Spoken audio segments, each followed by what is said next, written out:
Donc, c'est un petit peu le parcours rapide là, de ces textes où on s'aperçoit qu'il y a un ministère qui est officiel, il y a eu des gens qui ont été nommés, il y a eu des qualifications pour ça. Alors, je ne sais pas si vous avez des réactions ou des questions par rapport au matériel qu'on a vu. Tout l'aspect tout le volet pratique, on va le voir dans un deuxième temps, qui ne sera pas aujourd'hui, mais au moins, s'il y a des choses qui ont besoin d'être éclaircies à ce point-ci, on veut prendre au moins quelques minutes là, pour faire cela. Et je vais répéter les questions pour l'enregistrement aussi. D'accord? C'est intéressant. Les visites, en fait, pour moi, c'est toujours quelque chose que j'associe aux anciens et moins aux diacres qui me connaissent.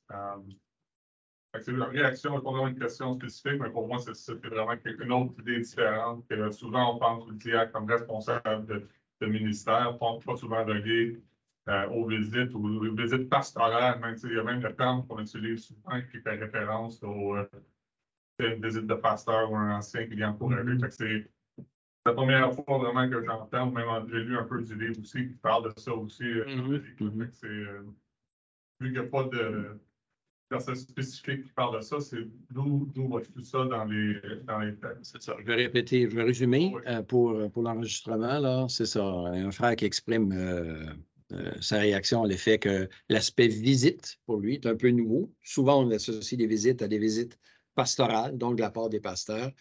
En fait, quand on veut prendre soin des gens, souvent, on va aller les voir chez eux.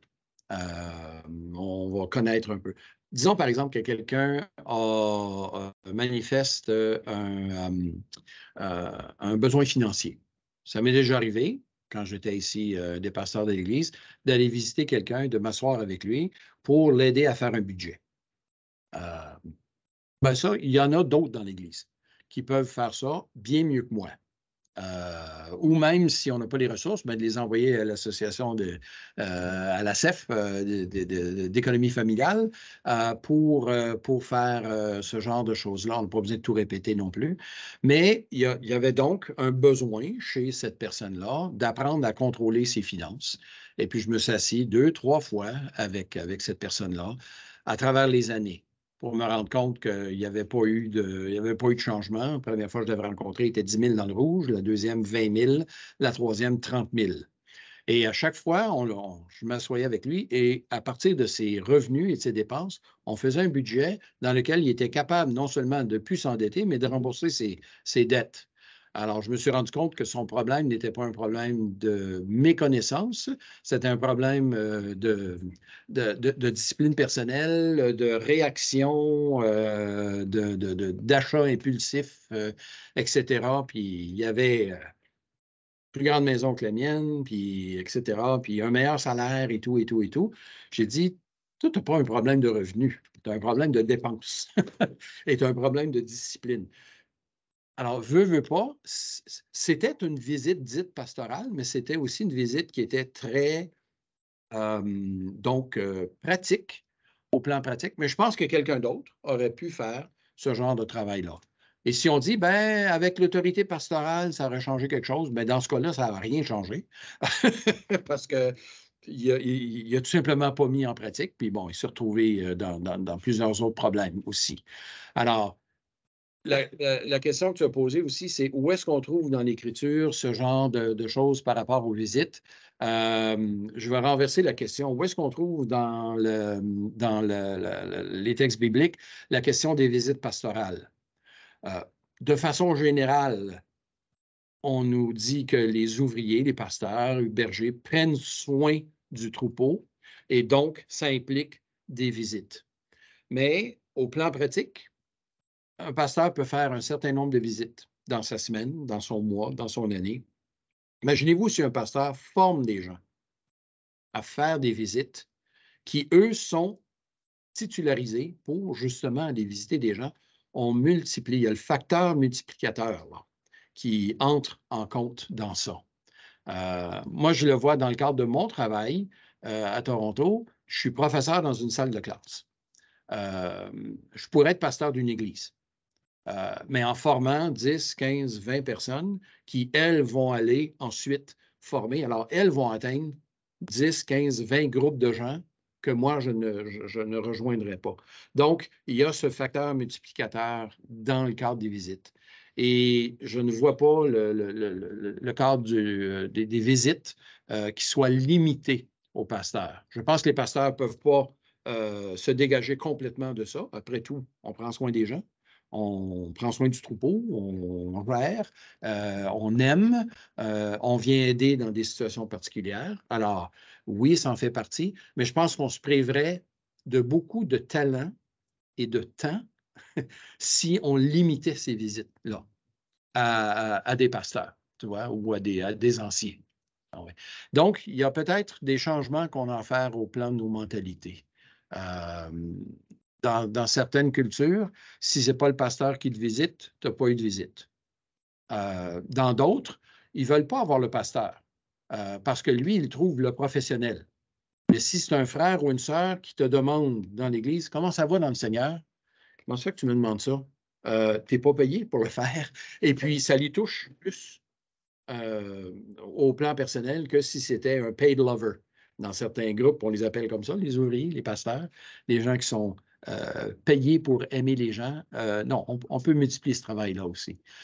Donc, que le ministère de diacre ou que quelqu'un soit officiellement reconnu comme diacre ou diaconesse, pour moi, importe peu à long terme si, justement, on prend soin les uns des autres et on multiplie ce travail-là.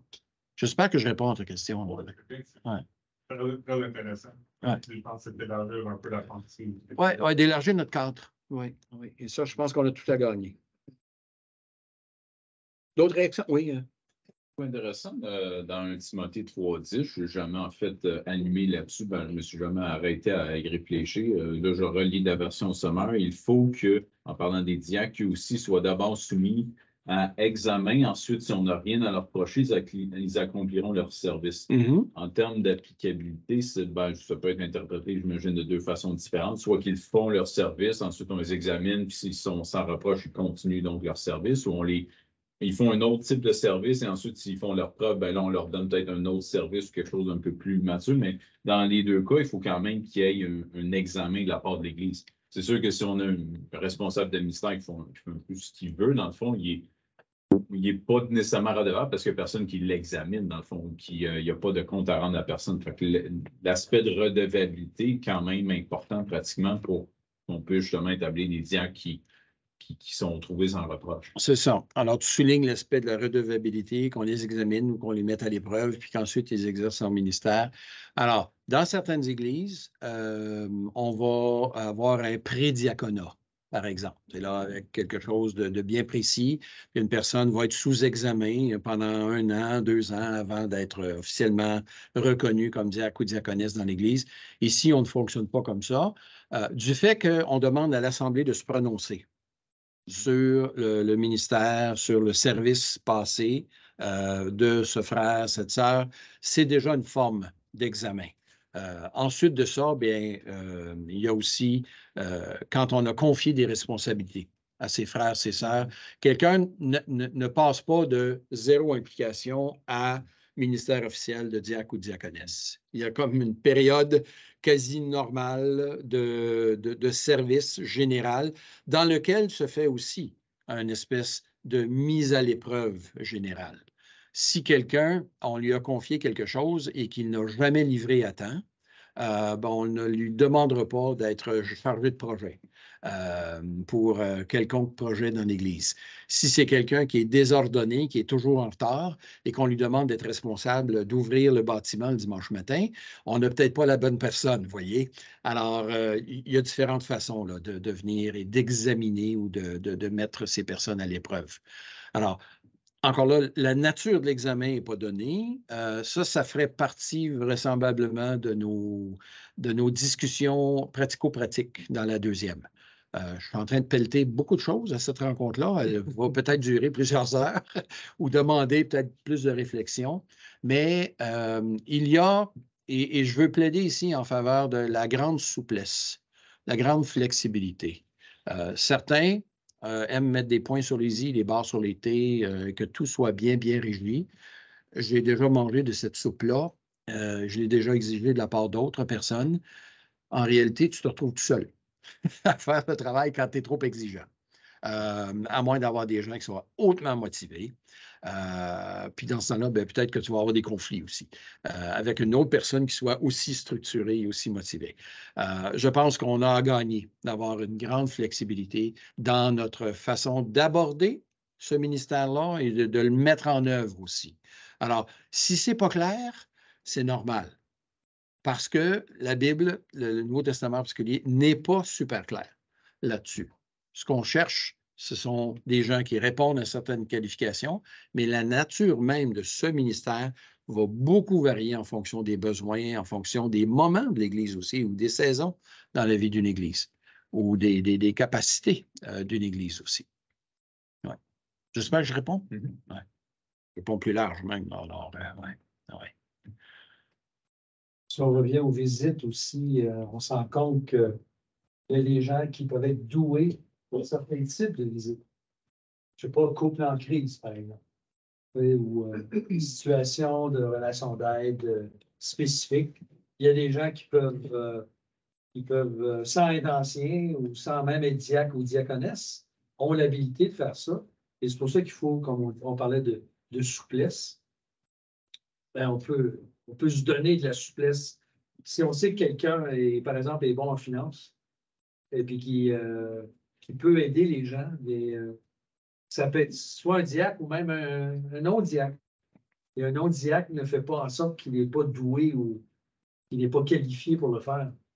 Et ça, André, tu mentionnes, donc je répète ici, là, pour la grande souplesse, il y a des gens qui sont doués dans certains domaines. Dans notre Église, celui qui s'occupe de nos finances, à ce que je sache, il n'est pas ancien, ni diacre. Et pourtant, ça fait des années qu'il sert comme trésorier. On lui fait confiance, il est en communication avec le conseil, tout ça. On aurait bien aimé l'avoir comme ancien. On lui a dit à plusieurs reprises. Il a déjà été diacre, oui, c'est ça. Ah, oui. Alors, mais c'est une réalité. Tandis que dans d'autres églises, tu aurais nécessairement un titre de diacre. Avec ou d'anciens même, pour exercer un poste comme celui-là. Alors, ça nous montre un petit peu la souplesse et il nous faut être prudent dans l'établissement, la structure, de ne rien faire par favoritisme, ni avec précipitation, ni simplement sous la pression du besoin. Parce que ça, c'est trois dangers qui nous guettent. Une espèce de monstre à trois têtes, là. Puis si tu en coupes une, il en repousse encore d'autres. Alors, ça devient un hydre qui n'est plus, qu'on n'est plus capable de vaincre, invincible. Donc, il y a cette. Je plaide pour la souplesse. Ceux qui m'ont connu il y a 20 ans, ils vont dire, toi, ou bien tu as souffert grandement, ou bien tu as changé. Oui, les deux. Bon, pas grandement, la souffrance, là, mais j'en ai peut-être fait souffrir d'autres, plus que j'ai souffert moi-même. Mais il y a une reconnaissance aussi de la souplesse de la vie qui vient avec ça. Et la parole de Dieu est très, très souple quand vient le moment de mettre ces choses en pratique. Je pense que pour les anciens, c'est très défini. Pour les diacres, diaconesses, c'est très souple. Oui. Moi, j'ai une question.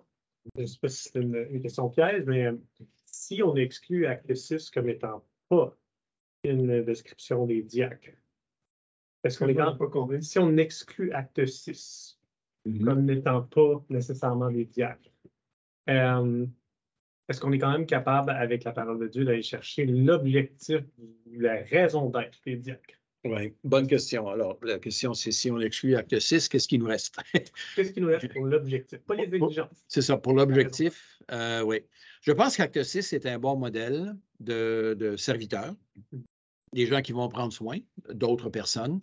Alors, sans exclure Acte 6, parce qu'il y a quand même là en filigrane, je pense, des éléments à prendre en considération. Et c'est justement dans ce livre qu'on soin de noter que ce n'est pas nécessairement le début des diacres officiels, mais il s'en inspire beaucoup. Et ça, je pense que c'est un bon point du livre en question.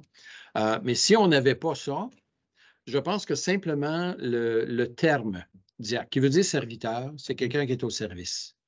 Alors, on n'aurait pas nécessairement une description de tâche, mais on aurait la nature même de ce qu'on demande, c'est de servir. C'est pas de conduire, c'est pas de protéger, ce n'est pas de nourrir, des choses qui sont dites au sujet des anciens, c'est de servir. Bon, les trois choses que je viens de mentionner, c'est des façons de servir, mais il y a d'autres façons de servir que ces trois manières-là. Donc, quelqu'un qui serait diacre, diaconesse, je ne le vois pas comme le protecteur doctrinal de l'Église. Je ne le vois pas comme la personne qui va diriger l'Église dans une direction pour dire voici notre vision d'Église. Je pense que ça, c'est plus du ressort des anciens. Donc, c'est beaucoup plus par distinction vis-à-vis du rôle des anciens que je vois cette grande souplesse au plan des diacres. Parce qu'on a une souplesse, mais en même temps, on doit avoir un objectif pour appliquer cette souplesse-là. Donc, nos diacres dans notre Église doivent, on doit avoir un rôle qui sert à quelque chose. Puis moi, je vois surtout ce rôle-là dans Acte 6, dans le fait que les anciens croulent sous la charge, puis on voit des gens qui arrivent, qui sont désignés pour leur ôter une partie. Puis c'est pour ça que je me dis que si on exclut Acte 6, là, qu'est-ce qu'on fait avec les diacres? Oui, c'est ça. Si on n'a pas Acte 6. Mais le principe demeure. Hey, on pourrait reculer dans Exode, où il y en a un autre qui croule sous le travail, c'est Moïse. C'est ça, qui arrive et son beau-frère lui dit, tu as trop de travail, tu es en train de... tu es en train de te tuer à la tâche, puis deuxièmement, tu ne rends pas service au peuple non plus, là. Alors, donc, va chercher de l'aide et c'est là où Dieu lui donne 70 anciens pour l'aider, les anciens en Israël. Et c'est ça. Et Dieu donne son esprit aussi à ces 70, même s'il y en a deux qui sont absents. Et ils reçoivent quand même l'esprit, même si Josué vient dire à Moïse, interdis-leur de prophétiser.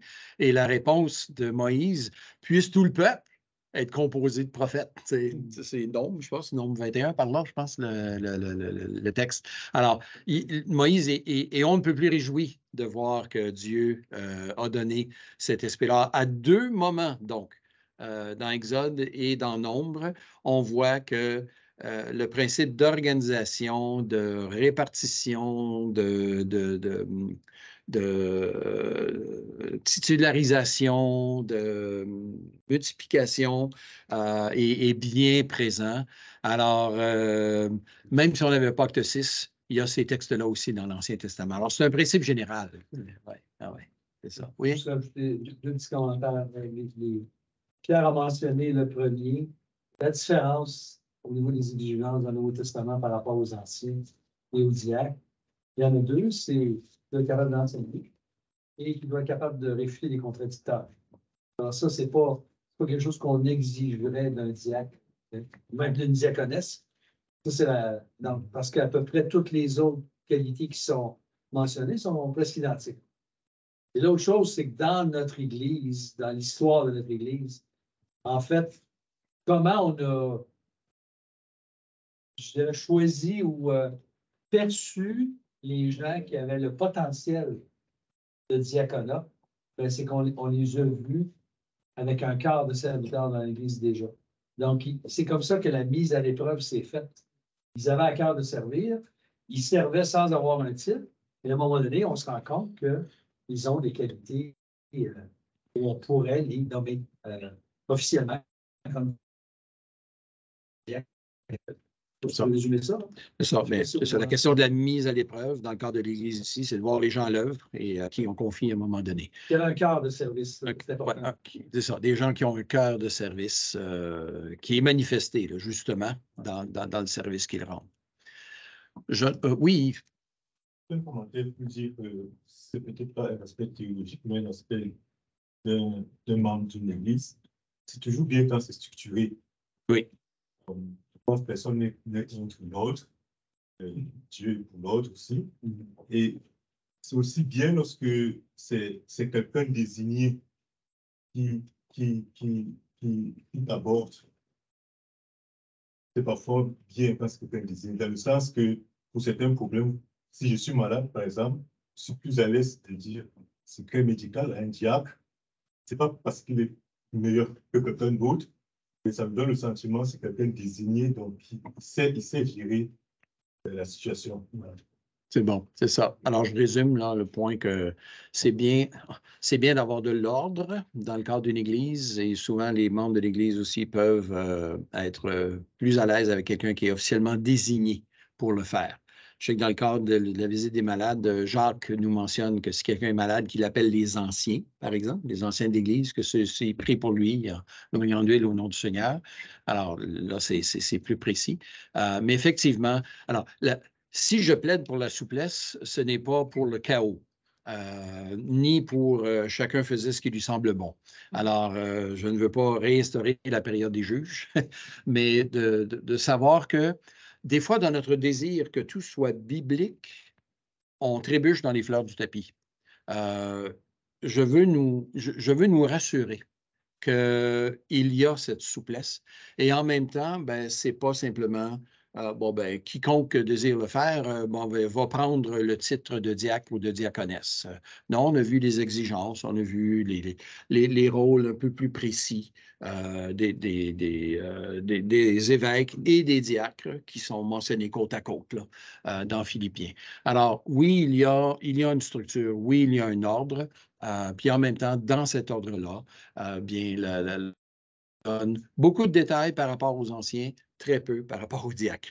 Alors, mais ça ne veut pas dire justement que les gens ne doivent pas être titularisés, officiellement reconnus et donc servir. Après tout, si on vient dans l'acte 6, les gens qui étaient appelés à servir aux tables ont été reconnus par l'Assemblée. D'ailleurs, c'est l'Assemblée qui les a choisis. Ce ne sont pas les apôtres qui les ont nommés. Et chacun d'entre eux, tous ceux-là, les 7 ont tous des noms grecs. C'est intéressant. Qui n'ont pas des noms hébreux.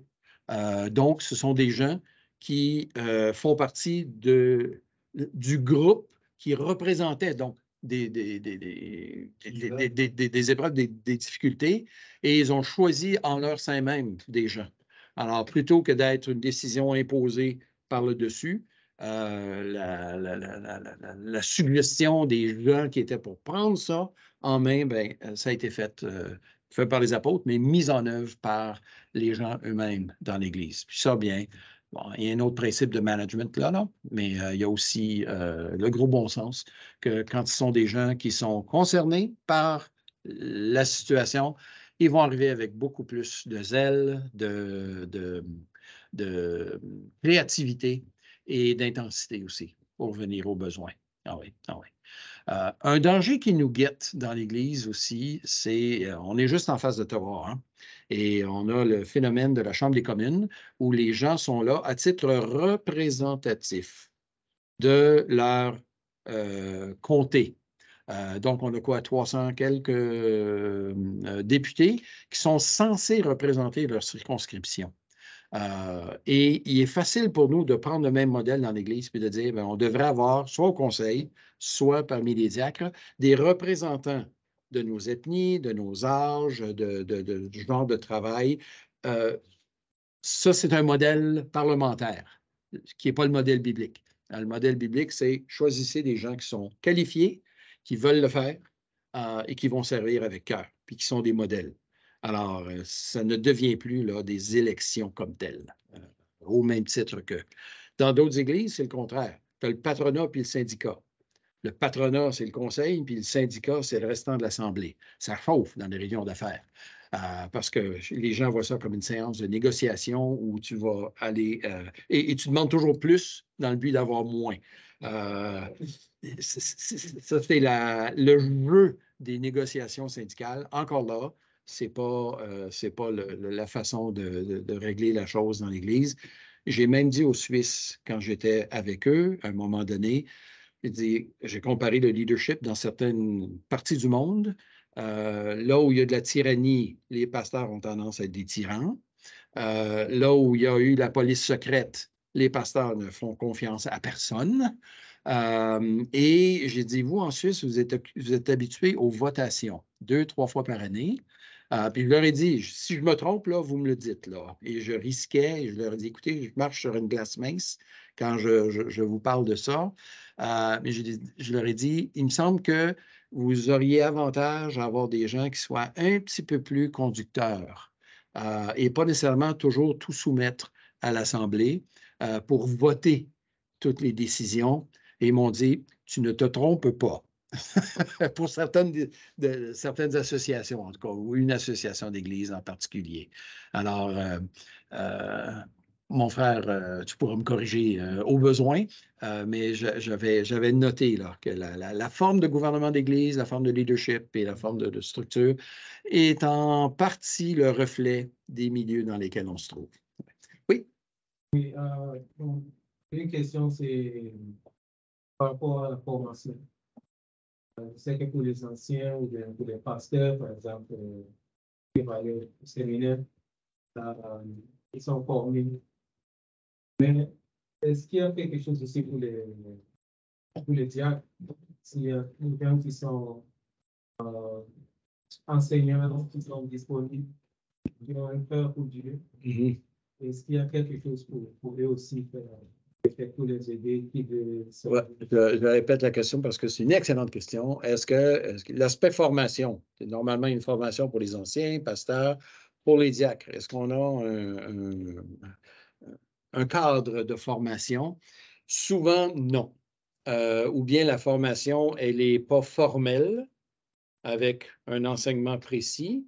Souvent, elle est informelle, c'est-à-dire que tu arrives avec ton bagage. Et tu sers souvent selon l'expérience, selon les dons, selon les aptitudes que tu as déjà. Mais on gagnerait à avoir aussi une approche de formation non formelle, c'est-à-dire avec des objectifs, mais pas nécessairement dans le cadre d'une salle de classe, mais d'accompagner les gens. Et ça, bien, ça va varier selon le ministère. Oui? Je pense que c'est intéressant de noter aussi que les formations de pasteurs, c'est-à-dire des formations théologiques, par exemple, ou de l'histoire de l'Église, ou des formations sur beaucoup de choses, peuvent bénéficier à des gens qui ne sont pas des anciens. Par exemple, les formations en counseling biblique, par exemple, mais il y a plein de gens qui peuvent être des diacres, des anciens, des membres, peuvent bénéficier de formations en counseling biblique ou en théologie, en survol des Écritures. Donc, je me dirais, oui, ces programmes-là ont tendance à être visés vers des pasteurs, mais rien qui nous empêche d'aller suivre un cours. Exclusif. D'aller suivre un cours de counseling biblique, d'aller suivre un cours de discipleship, mais pas nécessairement dans le but de devenir un pasteur d'église ou un ancien. Ultimement, on a toute la Bible comme notre source d'autorité finale. Ça, bon, là, je vais le résumer quand même, là, même si j'ai approché le micro, là, mais pour dire qu'il y a de la formation générale aussi, qui s'adresse à plus large que strictement formation d'anciens ou de pasteurs, etc. Formation de gens dans l'Église. Mais ta question est bonne, mon frère, et il faudra revenir là-dessus dans la mise en œuvre pratique de la chose. Ça fait partie, je pense, de la réflexion qu'on doit avoir à ce propos. Ouais. Ce qu'on n'a pas traité non plus, on va probablement y toucher lors de la deuxième partie, c'est quelles sont en réalité les attentes des gens envers les diacres dans une église. Parce qu'on les a votés, est-ce que ça ne crée pas certaines attentes, certaines réalistes, d'autres irréalistes chez les gens?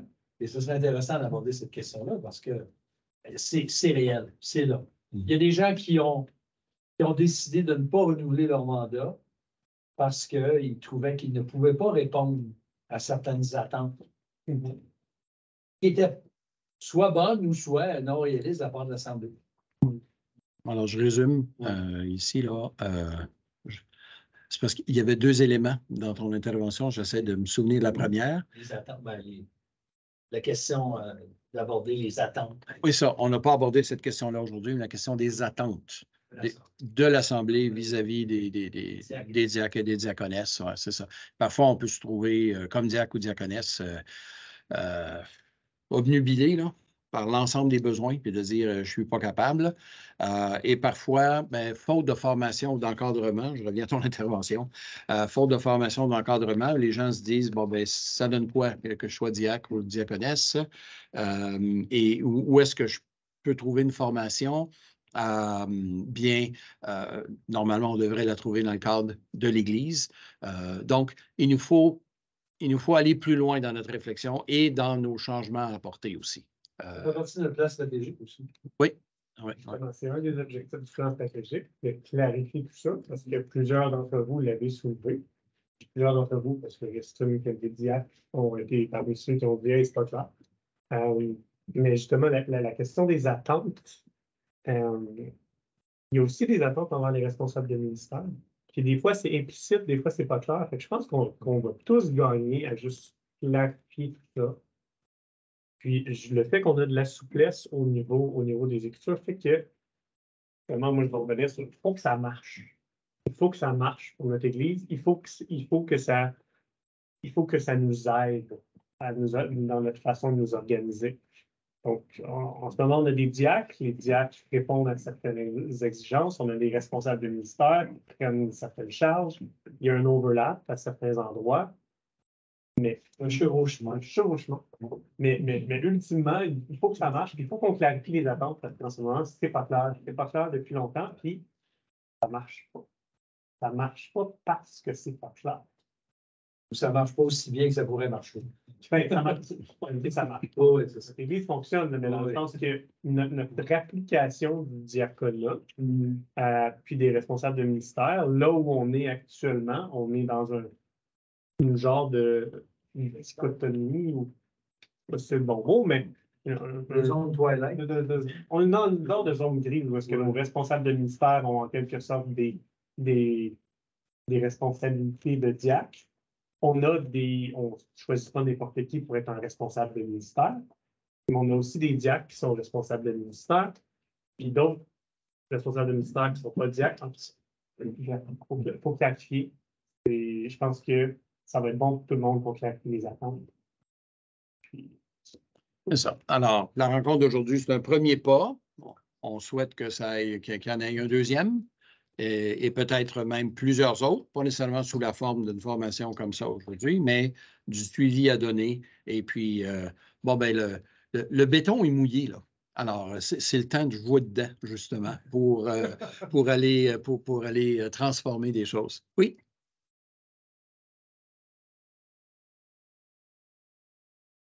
La question est posée à savoir si le travail a déjà été fait ailleurs, avec les résultats mitigés. Où il y a des endroits où c'est très structuré, mais dans certaines églises, tu as tout simplement n'importe qui est diacre, parce que n'importe qui a une responsabilité, surtout avec un titre, moins dans notre association d'église, mais dans d'autres. Nous, on a tendance à être, dans notre association d'église, on a tendance à être beaucoup plus restrictif dans la reconnaissance officielle de qui est diacre ou diaconesse. Alors, souvent, tu te retrouves avec des anciens pasteurs, avec des anciens, des diacres et des responsables de ministère. Donc, il y a un troisième groupe. Nous, on aimerait qu'il y ait un arrimage un peu plus solide entre nos responsables de ministère et nos diacres, diaconesses. Alors, sans qu'il y ait un chevauchement entier, parce que ce ne sera pas le cas, il y a des tâches dans l'Église qui sont plus des postes que des ministères comme tels.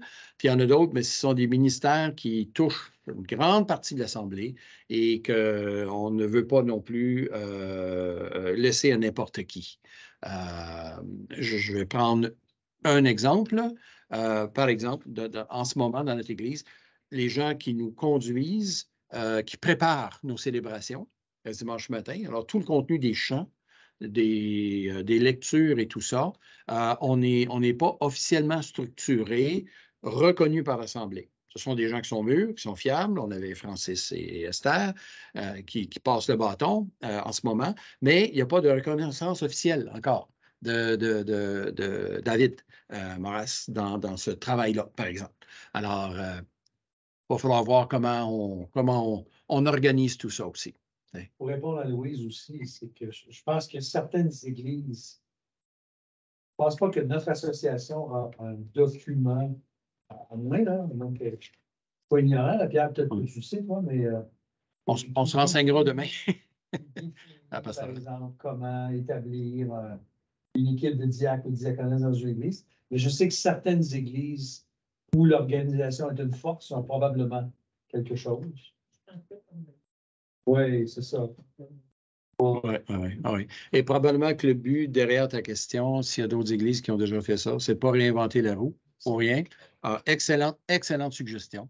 Alors, on la retient et puis on va rouler avec. Il y a peut-être des églises où ça fonctionne très bien. Ça vaut la peine de voir comment ils s'y prennent. C'est quoi quel est leur secret? C'est ça. Et en même temps, dans nos contacts avec d'autres églises, on s'aperçoit que peu importe la taille de l'Église, on est toujours en recherche de gens pour servir. Peu importe la taille de l'Église, petite, grande, degré de formation ou pas, l'Église, ce sont les gens qui la composent. Alors, et les gens, bien, ce sont des puits de besoins et de service et d'amour et de défis aussi. Alors, tout ça ensemble fait en sorte que, bon, bien, il y a beaucoup d'espace pour servir. Je ne veux pas donc étirer la sauce. On vous avait dit un certain temps. Alors, un grand merci d'avoir été là. On termine par la prière et je vous souhaite une bonne fin de journée avec ça. Alors, Seigneur, merci pour cet ensemble. Merci pour les échanges et l'enseignement. Seigneur, donne-nous de travailler de mieux en mieux à ton œuvre. Et encore une fois, je te remercie pour le désir de mes frères et de mes sœurs qui sont ici, de te servir, de t'appartenir, de trouver leur joie aussi à te voir à l'œuvre par eux, sans orgueil, sans fausse modestie, et en même temps sachant très bien que tu nous utilises pour le progrès de l'Évangile. Alors, équipe-nous et aide-nous à poursuivre notre réflexion et nos changements. C'est au nom de Jésus qu'on te le demande. Amen.